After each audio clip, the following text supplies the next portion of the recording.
What's up, Fight Fam? UFC 285 just concluded, and boy, a card was it. It is one of those few cards where every fight delivers despite the outcome. While Bo Nickal made his debut in a spectacular card, Mateusz Gamrot got inside the cage on short notice and pulled off a hard-earned victory against Jalin Turner. And how can we forget the slugfest between the undefeated UFC prospect Shavkat Rakhmonov and Handz of Steel Geoff Neal? A back-and-forth fight where both fighters dropped bombs on each other ended in a final round standing rear-naked choke victory for Rakhmonov. However, the talk of the town were the two championship bouts that closed the show on a high note. Yes, I am talking about the women's flyweight championship fight, which marked Valentina Shevchenko's 8th title defense against Alexa Grasso. The other fight? Well, you know, the GOAT's return after 3 long years. But before we move any further, let me take a minute to thank you for all of the love and support you are showing. Without you guys, it wouldn't have been possible. All I'm asking you to do is keep continuing to show the same love you always do. How can you do it? Well, that's pretty simple. Just hit that subscribe button, and if you like my videos, we'll give them a thumbs up.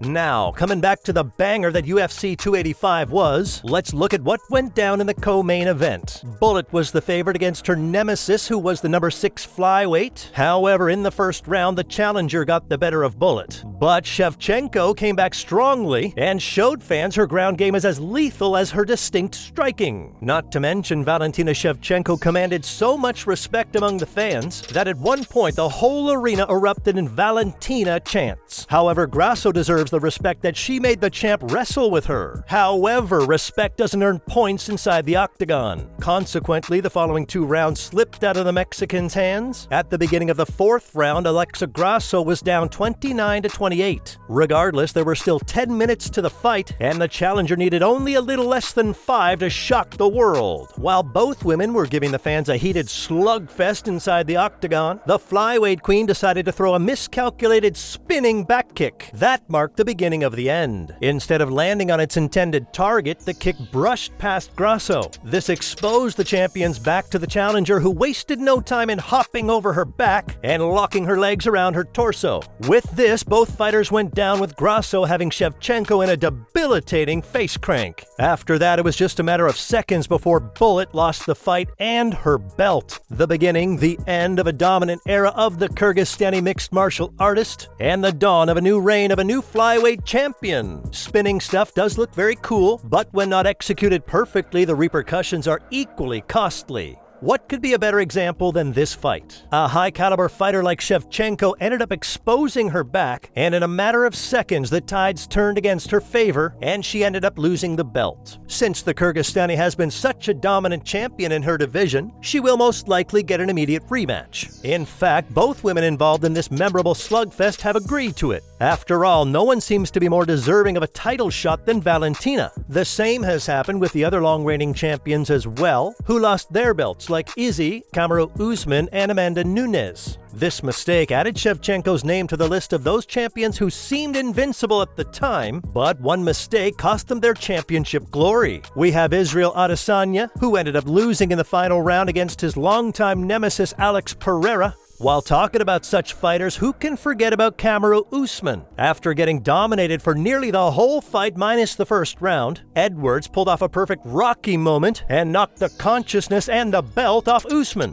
We can't forget about the lioness Amanda Nunes. Pound for pound, the greatest female fighter alive, getting finished in the 2nd round and losing her bantamweight strap to Juliana Pena. We have Glover Teixeira. Who would have thought that after dominating Yuri Prochazka for nearly 24.5 minutes, one mistake would cost him his belt with just seconds remaining on the clock? And now Shevchenko. And this is why, ladies and gentlemen, MMA is deemed as the sport of immense uncertainties. Winning a title is a humongous task in itself, let alone reigning over and terrorizing a division for so long. But no one is invincible. We have many such examples right in front of our eyes. Now coming to the man of the hour, Jon Bones Jones. He said he would make it look easy, and that's exactly what he did. He pointed out every weakness Gon had in his game and exploited them. Even better, all it took him was a little more than 2 minutes. A layoff of 3 years followed by not even 3 minutes inside the octagon. That's the dominance of the GOAT. Hey Hate him or love him, you will have to admit he made it look easy. He did exactly what he said he would do. Now that's a man of his word. The fight was off to a rather turbulent start as Bongaman inadvertently landed a kick to John's groin. However, in no time, both men were again back in the game. Following a little bit of back and forth, the Frenchman attempted to land a left straight on John. But before it could land, Jones cleverly ducked under it and grabbed a hold of Gon. That marked the beginning of the end. He took his nemesis down rather effortlessly and in no time had him up against the cage with nowhere to move.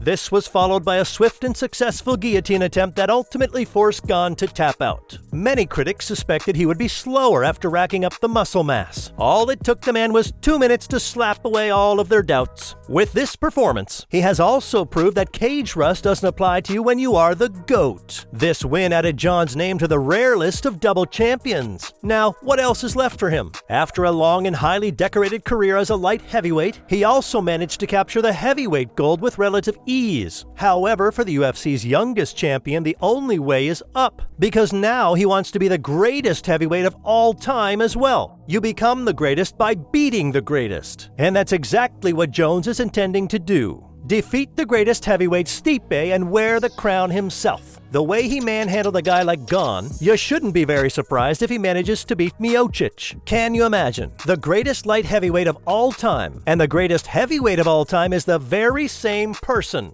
At this rate, Jones's legacy might surpass those of GSP and Anderson Silva by the time his career concludes. It is very much possible that Jon Jones' first title defense will be against Stipe Miocic. This is the fight that makes the most sense. On a side note, we are just a few days away from UFC 286. The card, as usual, is going to be a banger. After all, we will be witnessing the trilogy between the real-life Rocky and the Nigerian Nightmare. So who are you rooting for? Will Usman be able to come back after such a grueling loss? Or will Edwards seal the deal once and for all? No matter who wins, we, the fans, are in for a delight. 2 pay-per-views in 1 month? What gets better than that? Fans, this will be a fun one. None of this is possible without your love and support. After all, you are the ones we're doing this for. But we need the motivation to keep creating high-quality content. And as you are already aware, numbers motivate us to the core. Only you can help us achieve those numbers and push us to keep bringing top-notch content. All you have to do is smash those like and subscribe buttons. I don't care. Jab it, front kick it, or smash it with an elbow. Just smash those like and subscribe buttons. With this, see you guys in the next one.